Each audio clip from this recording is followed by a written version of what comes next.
दोस्तों, आप अभी जो सुनने जा रहे हैं वो सिर्फ एक कहानी नहीं है। ये उस शक्ति की गाथा है जो समय को भी अपने अधीन कर चुकी है। ये कोई कल्पना नहीं है, ये हकीकत है उस मंदिर की जहां मौत भी माथा टेकती है। नाम है महाकालेश्वर। अकाल मृत्यु वो मरे जो काम करे चांडाल का, काल भी उसका क्या करे जो भक्त हो महाकाल का। कालों के काल महाकाल की महिमा अद्भुत है। देश के अलग अलग कोने में भगवान शिव के 12 ज्योतिर्लिंग अपनी दिव्यता और सनातन के महत्व के कारण दर्शनीय हैं। इन्हीं में से मध्य प्रदेश के उज्जैन में स्थित महाकालेश्वर मंदिर रहस्यों से भरा हुआ है। उज्जैन की पवित्र धरती पर स्थित भगवान शिव का ये रूप जो केवल पूज्य नहीं बल्कि भयानक भी है। हर मंदिर की एक कहानी होती है, लेकिन इस मंदिर की कहानी रहस्य, मृत्यु और चमत्कार के बीच कहीं अटकी हुई है। उज्जैन का महाकाल मंदिर कोई साधारण शिवलिंग नहीं है।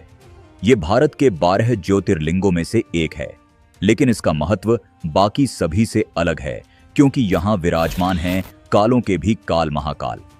कहते हैं जो इंसान महाकाल का नाम एक बार भी सच्चे मन से ले लेता है, उसके जीवन से डर और मृत्यु खुद पीछे हट जाते हैं।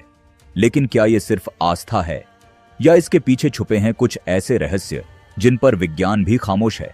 इस मंदिर का कई पौराणिक ग्रंथों में काफी सुंदर वर्णन देखने को मिलता है। देश दुनिया से यहां सभी भगवान शिव के दर्शन करने पूरे साल आते हैं। लेकिन दोस्तों, जितना महाकालेश्वर का मंदिर लोगों के बीच पॉपुलर है, उससे कहीं ज्यादा ये अपने अंदर कई रहस्यों को समेटे हुए है।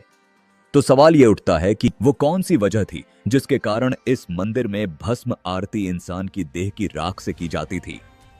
और क्या आज भी यहां पर इंसान की देह की राख से ही भस्म आरती की जाती है? क्या सच में यहां काल भी प्रवेश से पहले अनुमति मांगता है? क्यों कहते हैं कि यहां की आरती देखने मात्र से इंसान की आने वाली विपत्तियां टल जाती हैं? और वो कौन सी अनदेखी शक्ति है जो इस मंदिर से बाहर निकलते ही अदृश्य हो जाती है? इतिहासकार कहते हैं यह केवल पौराणिक मान्यता है, लेकिन साधु संत कहते हैं जिसने महाकाल को देखा नहीं, उसने मृत्यु को कभी समझा ही नहीं। कहीं यह मंदिर समय के नियमों को मोड़ने वाला कोई द्वार तो नहीं, या फिर यह है एक ऐसा स्थान जहां आत्माएं चैन की तलाश में आती हैं? और सबसे बड़ा सवाल, क्यों इस मंदिर के कोतवाल काल भैरव को शराब चढ़ाई जाती है? और आश्चर्यचकित कर देने वाली बात तो यह है कि यहां पर चढ़ाई गई सैकड़ों हजारों लीटर शराब आखिर कहां पर गायब हो जाती है? क्या काल भैरव स्वयं इस शराब का भोग कर लेते हैं? और जब अंग्रेजों ने शराब के इस रहस्य को सुलझाने की कोशिश करने के लिए मंदिर की खुदाई करवाई, तब ऐसा क्या हुआ जिसे देखकर अंग्रेजों के पसीने छूट गए और डर से फिर कभी काल भैरव मंदिर में प्रवेश भी नहीं किया? इतिहास में ऐसी कौन सी घटनाएं घटी है जिसकी वजह से उज्जैन में कोई भी मंत्री या प्रधानमंत्री रात नहीं ठहरता? और मध्य प्रदेश के मुख्यमंत्री मोहन यादव ने इस परंपरा को किस तरह से तोड़ा और उन्हें कुछ क्यों नहीं हुआ? आखिर क्यों इस मंदिर के सामने से बारात को नहीं गुजारा जाता है? क्यों भक्तों को अलग अलग रूप में दर्शन देते हैं महाकाल? मंदिर के विस्तारीकरण के दौरान पुरातत्व विभाग को मिले नरकंकालों के पीछे आखिर कौन सा रहस्य छिपा है? इन तमाम सवालों के जवाब आपको आज की इस वीडियो में जानने को मिलने वाले हैं। इसलिए आज की ये वीडियो काफी इंटरेस्टिंग होने वाली है, तो इस वीडियो को आप शुरू से लेकर अंत तक पूरा देखें। तो चलिए महाकाल का नाम लेकर वीडियो की शुरुआत करते हैं। दोस्तों, महाकालेश्वर मंदिर के रहस्य को जानने से पहले हम ये मंदिर किस तरह से बना था और इस मंदिर का इतिहास क्या है, इसके बारे में जानेंगे। दोस्तों, शिव पुराण की कथा के अनुसार बहुत समय पहले उज्जैन नगरी, जिसे अवंतिकापुरी के नाम से जाना जाता था, यहां पर चंद्रसेन नामक एक प्रतापी राजा राज करते थे। वे पराक्रमी तो थे ही, लेकिन उनकी सबसे बड़ी पहचान थी भगवान शिव का अनन्य भक्त होना। उनके राजमहल में एक अलौकिक शांति का माहौल था। उनका महल सुबह शाम भगवान शिव की आराधना, रुद्राभिषेक और मंत्रोच्चारण से गूंजता रहता था। राजा की मित्रता शिव के परमगण मणिभद्र से थी। मणिभद्र, जो स्वयं कैलाशवासी थे, एक बार जब उज्जैनी आए तो उन्होंने चंद्रसेन को एक अनोखी चिंतामणि भेंट की। यह कोई साधारण रत्न नहीं था। इसे धारण करने वाले के पास अपार ऐश्वर्य, यश और विजय स्वयं चले आते थे। बस फिर क्या था, मणि मिलने के बाद चंद्रसेन के वैभव की चमक चारों दिशाओं में फैल गई। वह न केवल शक्तिशाली राजा बन गए, बल्कि उनके नाम से शत्रु भी कांपने लगे। लेकिन वो कहते हैं ना कि जहां वैभव होता है वहां ईर्ष्या भी पीछे नहीं रहती। जब यह बात आसपास के राजाओं को पता चली तो चारों ओर के राजा उस चमत्कारी मणि को पाने की लालसा में जलने लगे। एक दिन कुछ राजाओं के साथ मिलकर रिपुरंजन और चंद्रभानु ने उज्जैनी पर चढ़ाई कर दी। युद्ध के नगाड़ों की गूंज से धरती थर्रा उठी। उनकी सेना के सामने चंद्रसेन की सेना काफी कमजोर थी। चंद्रसेन की सेना के सामने शत्रुओं की विशाल सेना थी, लेकिन राजा चंद्रसेन तनिक भी विचलित नहीं हुए। उन्हें विश्वास था कि उनकी शक्ति किसी मणि में नहीं, बल्कि महाकाल की भक्ति में है। इसलिए उन्होंने शस्त्र नहीं उठाए, बल्कि एक तपस्वी की तरह महाकाल वन की ओर बढ़ गए, जहां उन्होंने आंखें मूंद लीं और भगवान शिव के ध्यान में लीन हो गए। उन्होंने ओम नमः शिवाय मंत्र का जाप करना शुरू किया। धीरे धीरे उनकी आत्मा उस महाशक्तिशाली परम शिव में विलीन हो चुकी थी। उसी समय उज्जैनी में एक और संकट सिर उठा रहा था। वह था एक भयानक राक्षस दूषण, जो वेद, यज्ञ और भक्ति का विरोधी था। उज्जैन में शिव भक्तों की बढ़ती संख्या और पूजा पाठ देखकर वह क्रोधित हो उठा। वह अपने असुर सैनिकों के साथ उज्जैन पर आक्रमण करने निकल पड़ा।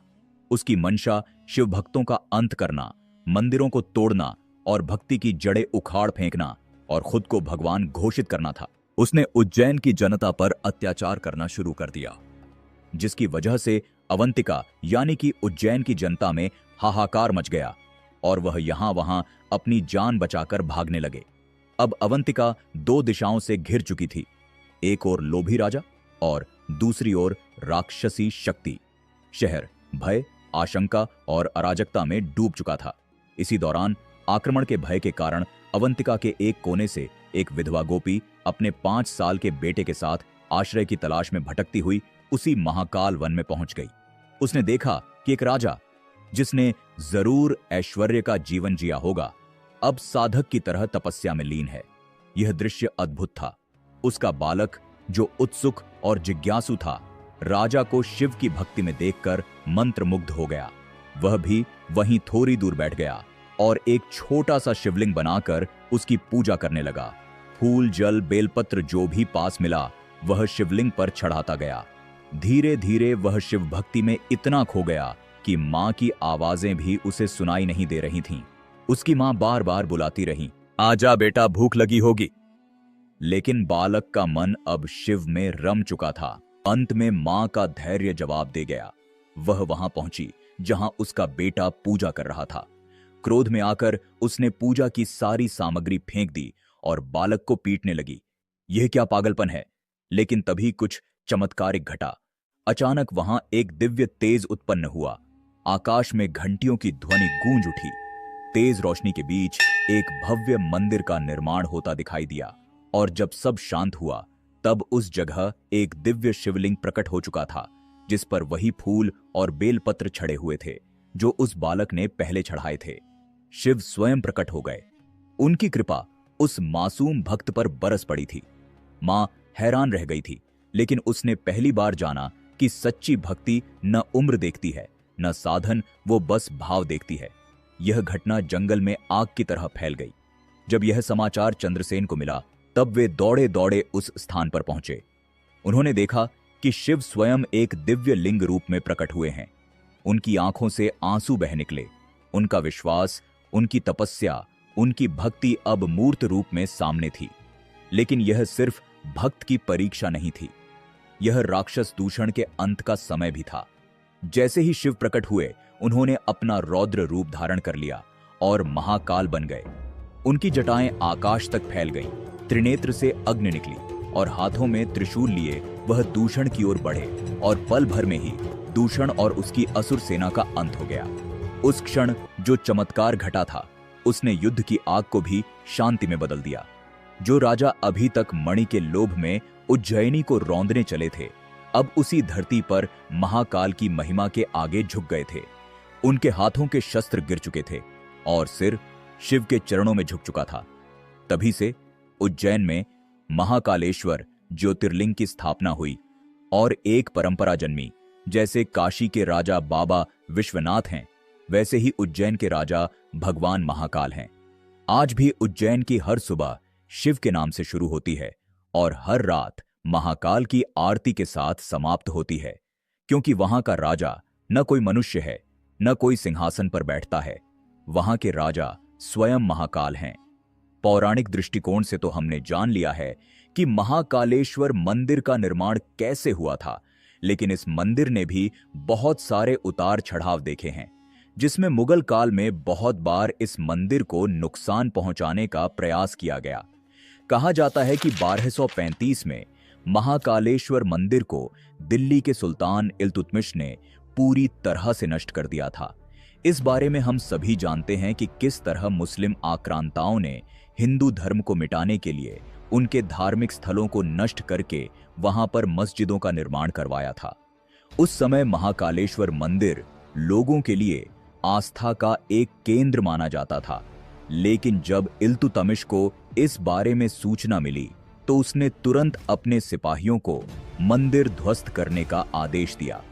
लेकिन जब हिंदुओं को इस बारे में पता चला तो उन्होंने सिपाहियों के आने से पहले ही महाकाल मंदिर के गर्भगृह में स्थित स्वयंभू ज्योतिर्लिंग को आक्रांताओं से सुरक्षित बचाने के लिए पास में ही बने एक कुएं में रखा दिया था।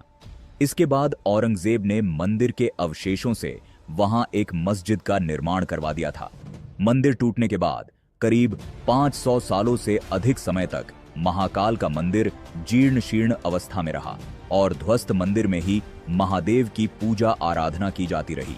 लेकिन जब कई वर्षों बाद 1728 में मराठा शूरवीर राणोजी राव सिंधिया ने मुगलों को परास्त किया, तब उन्होंने मंदिर तोड़कर बनाई गई उस मस्जिद को गिराया और 1732 में उज्जैन में फिर से मंदिर का निर्माण कर ज्योतिर्लिंग की स्थापना की।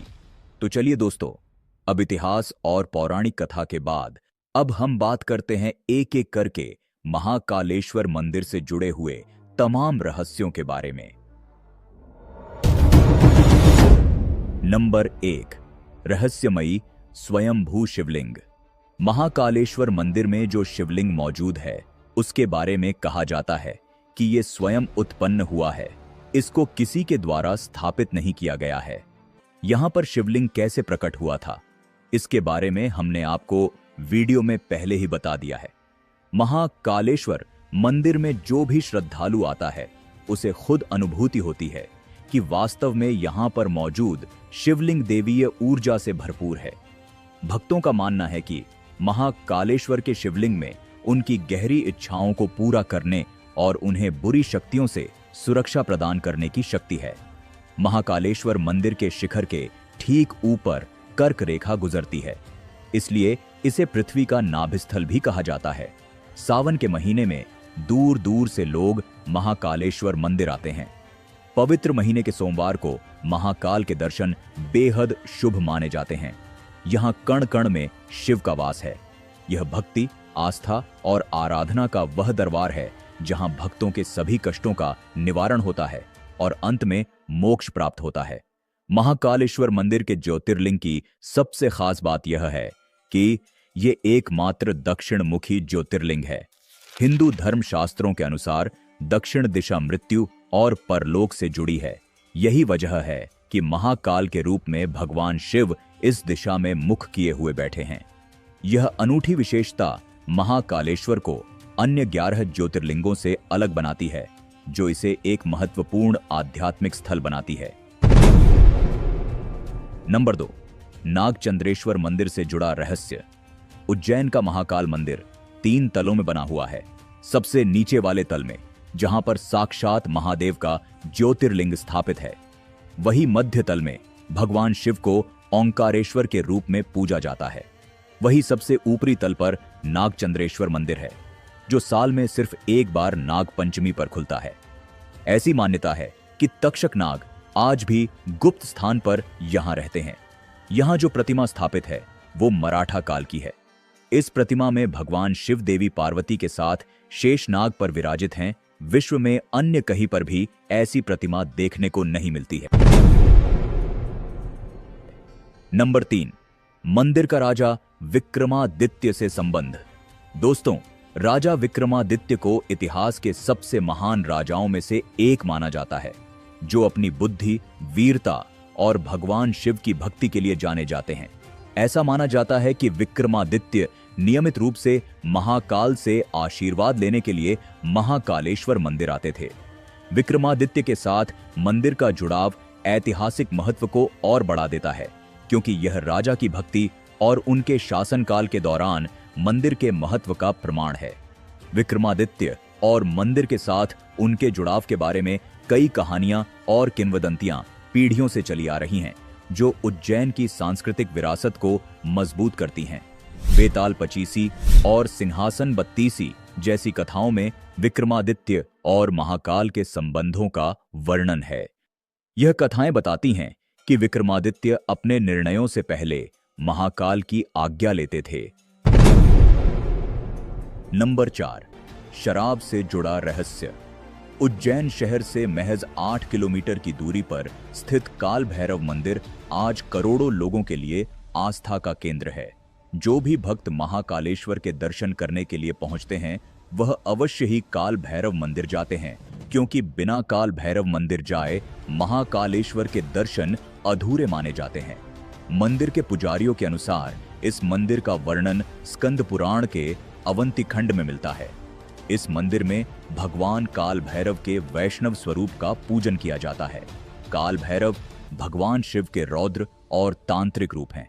मान्यताओं के अनुसार काल भैरव तामसिक प्रवृत्ति के देवता माने जाते हैं, इसलिए उन्हें मदिरा यानी शराब का भोग लगाया जाता है। इसलिए महाकालेश्वर मंदिर में भी बाबा काल भैरव को शराब चढ़ाने की परंपरा है।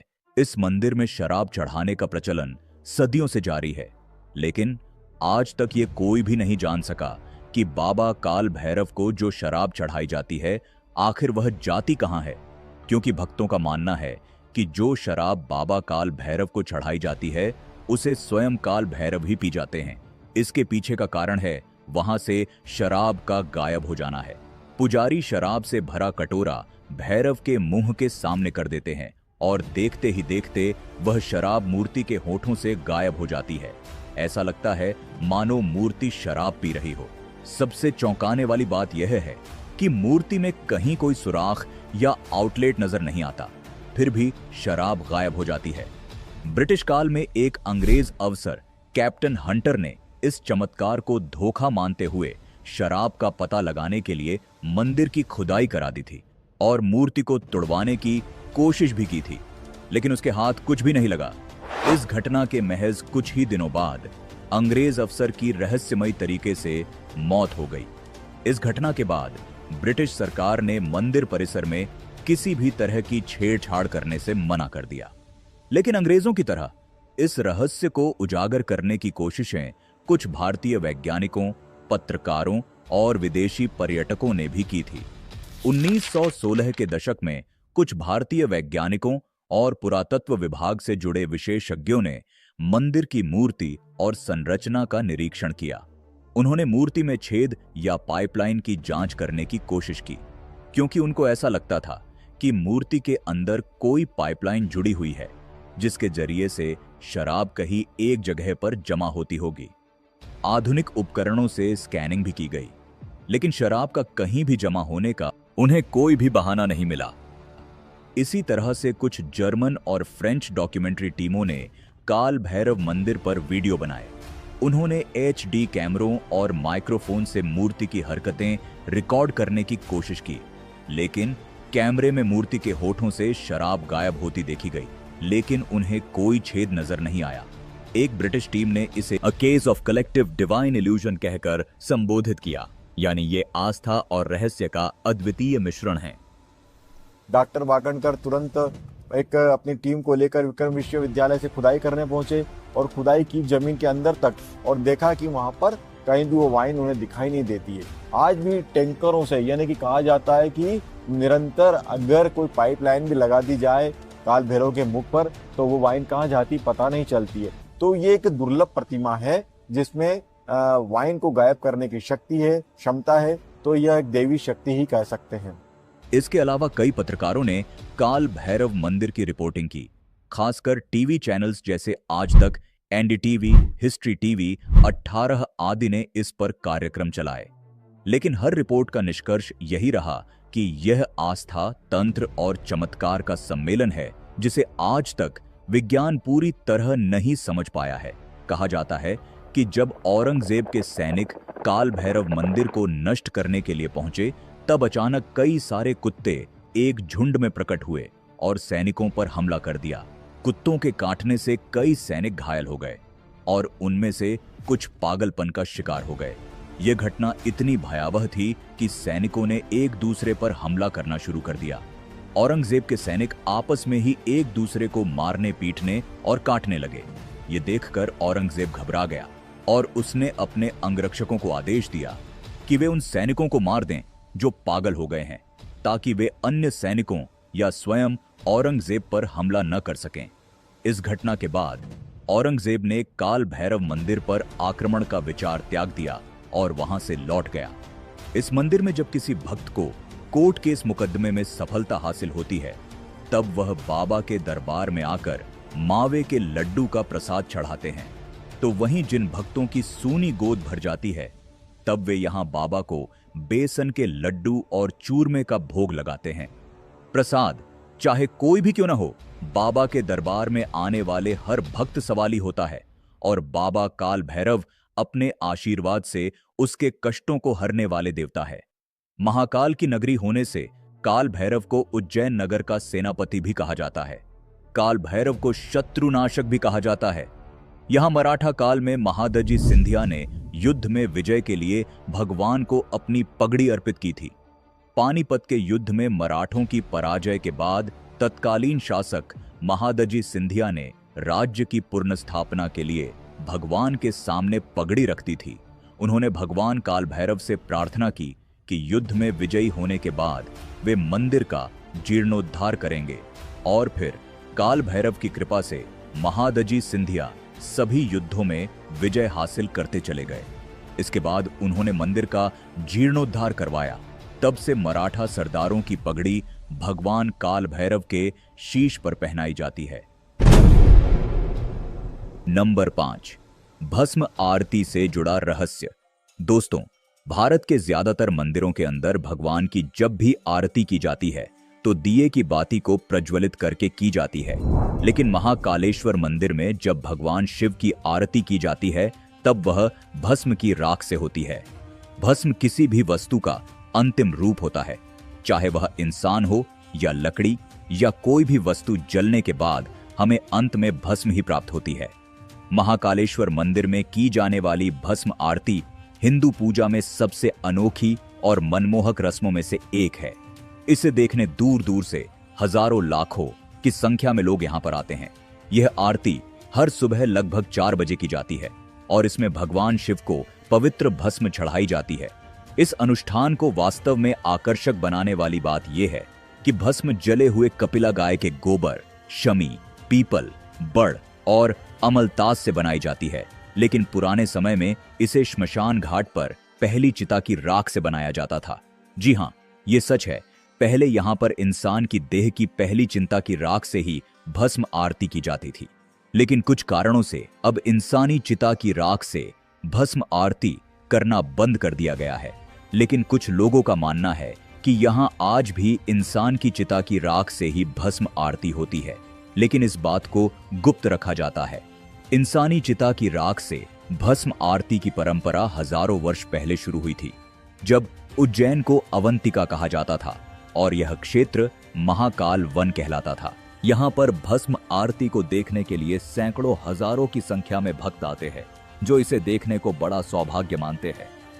मंदिर के पुजारी मंत्रों और भजनों का उच्चारण करते हुए भक्ति के साथ आरती करते हैं, जो मंदिर परिसर में गूंजती है। ऐसी मान्यता है कि जो भक्त एक बार भी इस आरती के दर्शन कर लेता है, फिर उसे कभी भी मृत्यु का भय नहीं सताता।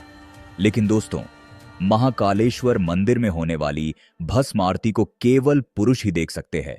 महिलाओं को ये आरती देखने की अनुमति नहीं है। इसलिए जब भस्म आरती शुरू होती है, तब महिलाओं को अपनी आंखें बंद करने के लिए या फिर बाहर जाने के लिए कहा जाता है। यहाँ भस्म आरती में शामिल होने के लिए किसी तरह का भी पहनावा पहन सकते हैं, लेकिन अगर आप जलाभिषेक करना चाहते हैं तो उसके लिए पुरुषों को सिर्फ धोती और महिलाओं को सिर्फ साड़ी पहननी होती है। अन्य तरह के कपड़े पहने होने पर यहां जलाभिषेक करने की अनुमति नहीं है। दोस्तों, भस्म आरती प्रकृति और मृत्यु की अंतिम वास्तविकता का प्रतीक है, जो भक्तों में आध्यात्मिक जागृति को पैदा करती है। नंबर 6, शमशान से जुड़ा रहस्य। दोस्तों, भगवान शिव को श्मशानवासी कहा जाता है। वे संसार की मोह माया से परे हैं और जीवन के अंत को ही एक नई शुरुआत मानते हैं। शिव का निवास स्थान श्मशान ही माना गया है, क्योंकि यहीं पर जीवन का अहंकार, दिखावा और पाखंड सब समाप्त हो जाते हैं। महाकालेश्वर मंदिर को लेकर ऐसा कहा जाता है कि यह मंदिर शमशान भूमि पर बना हुआ है। महाकालेश्वर मंदिर का एरिया महाशमशान के नाम से जाना जाता है। प्राचीन समय में इस जगह पर मृतकों का अंतिम संस्कार किया जाता था। यही वजह है कि आज महाकालेश्वर मंदिर को तांत्रिकों का गढ़ भी कहा जाता है। हर साल यहां बड़ी संख्या में तांत्रिक पहुंचते हैं और बड़े बड़े अनुष्ठान यहां पर पूर्ण किए जाते हैं। कामाख्या मंदिर के बाद अगर सबसे ज्यादा कहीं तांत्रिक तंत्र विद्या से जुड़ी हुई क्रियाएं की जाती है तो वे महाकालेश्वर मंदिर ही है। नंबर 7, कोई नेता और मंत्री यहां रात क्यों नहीं रुकते? महाकालेश्वर मंदिर भारत ही नहीं बल्कि पूरी दुनिया भर में फेमस है, जिसके चलते भारत सहित विदेशों से भी दर्शन करने के लिए यहां लोग आते हैं। इस मंदिर में दर्शन करने के लिए बड़ी बड़ी हस्तियों के साथ ही राजनीतिक पदों पर आसीन मंत्री, मुख्यमंत्री, प्रधानमंत्री, राष्ट्रपति सभी लोग यहां आते हैं। लेकिन महाकालेश्वर मंदिर के दर्शन करने के बाद कोई भी बड़ा नेता या मंत्री उज्जैन में नहीं रुकते हैं। अगर उन्हें रुकना भी होता है तो वह उज्जैन के बाहर किसी होटल या फिर कहीं और रुकते हैं।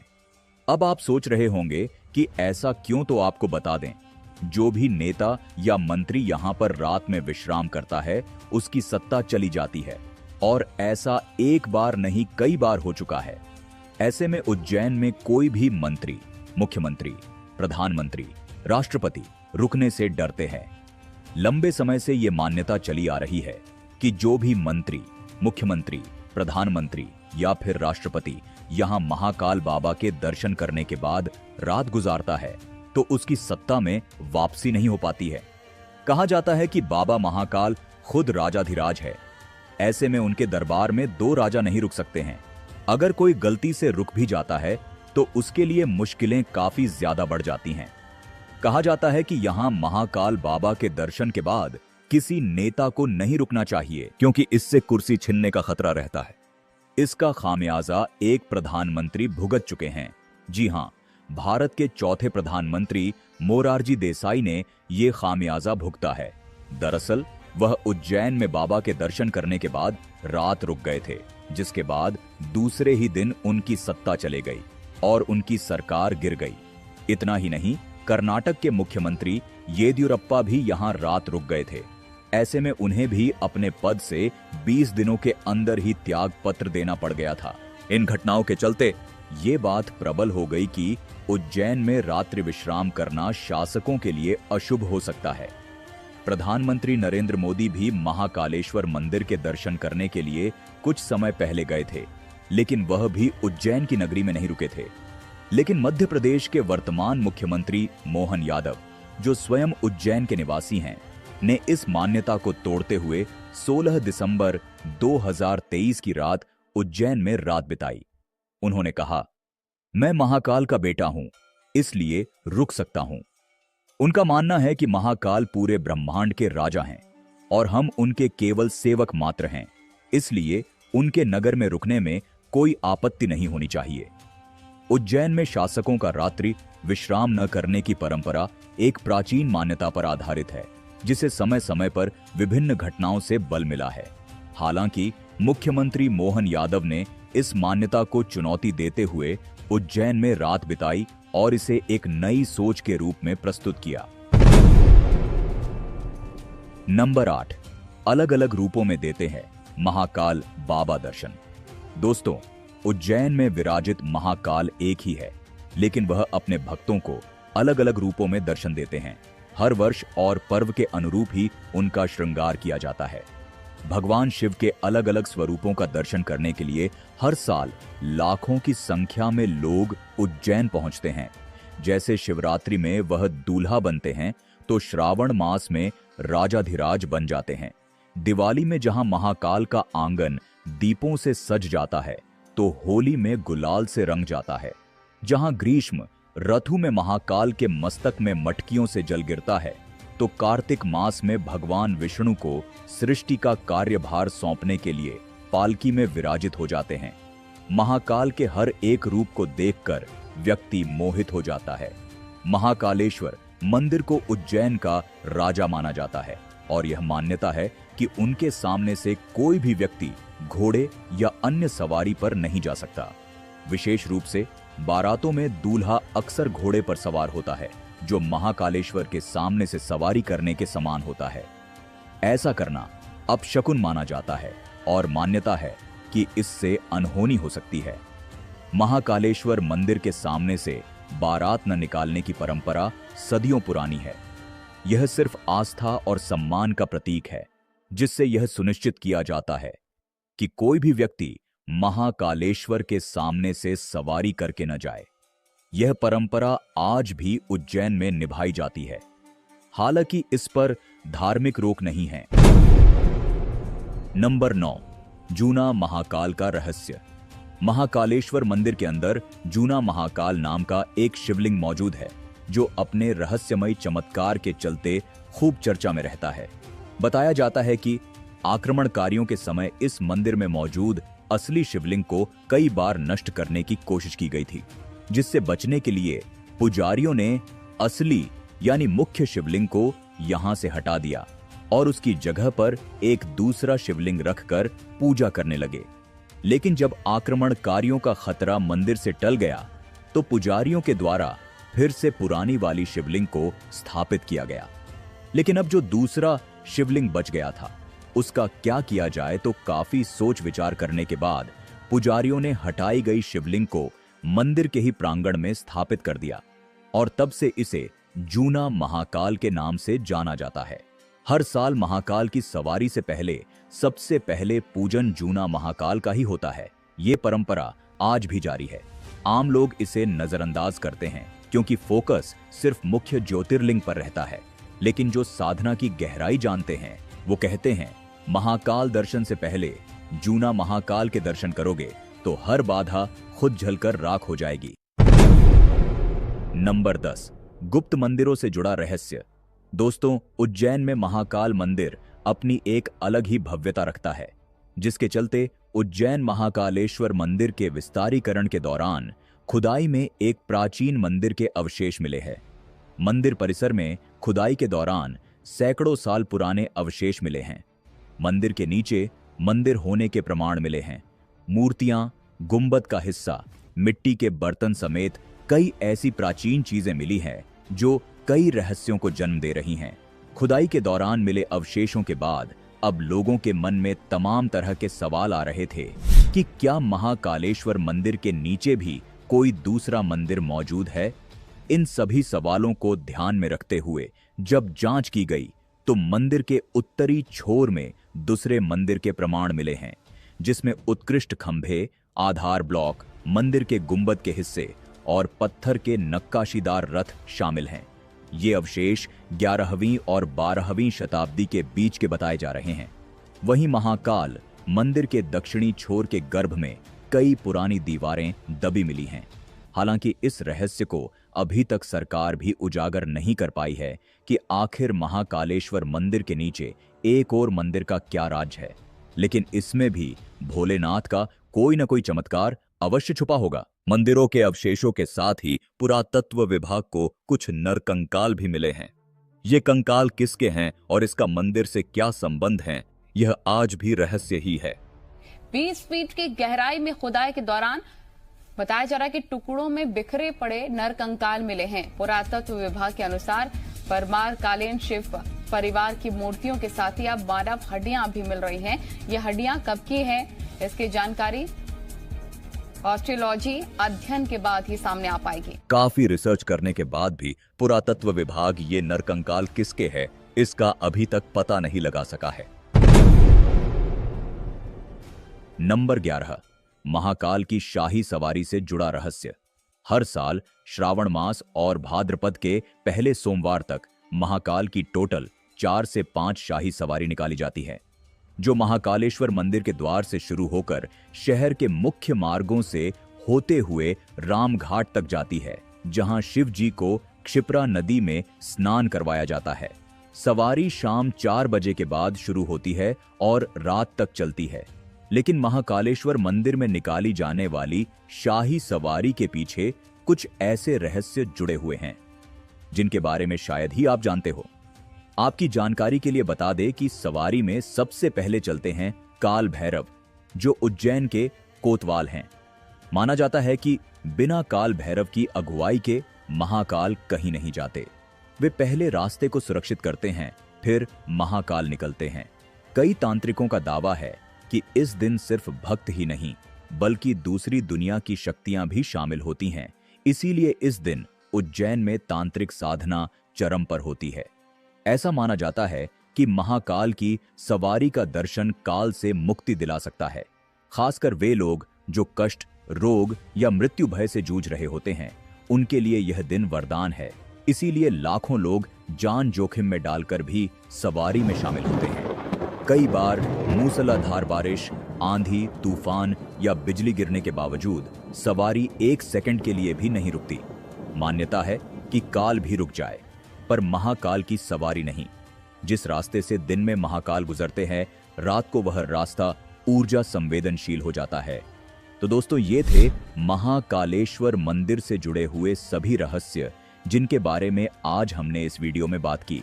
उम्मीद करते हैं आपको हमारा यह वीडियो पसंद आया होगा। इसलिए आपसे गुजारिश है कि इस वीडियो को बिना लाइक किए ना जाए, और अगर आप महादेव के सच्चे भक्त हैं तो कमेंट बॉक्स में हर हर महादेव अवश्य लिखें। अंत तक हमारे साथ बने रहने के लिए